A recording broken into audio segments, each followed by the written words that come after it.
at nagtatanong pa rin kung bakit tayong mga Pilipino hindi tumitiklop o bumibigay sa pinakamatinding mga pagsubok at positibo pa rin ang pananaw sa kabila ng kahirapan, mga kalamidad, katiwalian sa gobyerno at kung ano-ano pang mga dagok. Ang sagot, muli nating nasaksihan sa araw na ito sa pista ng Itim na Nazareno.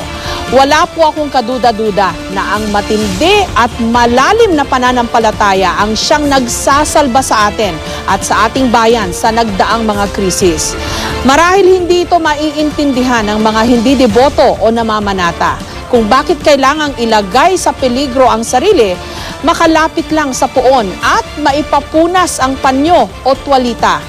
May mga nagsasabing pagano raw ito kung hindi man religious fanaticism. Pero paano sasawayin ang mga may sakit, mga bata, matanda, babae, lalaki, malakas man o mahina, na ang tanging pag-asang pinanghahawakan bilang lunas sa kanilang mga suliranin ay ang pananalig sa Diyos.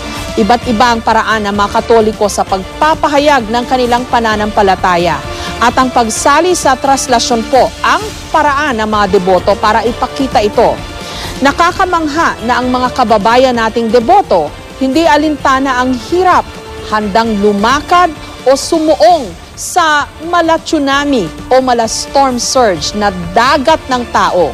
Malapitan lang ang puon.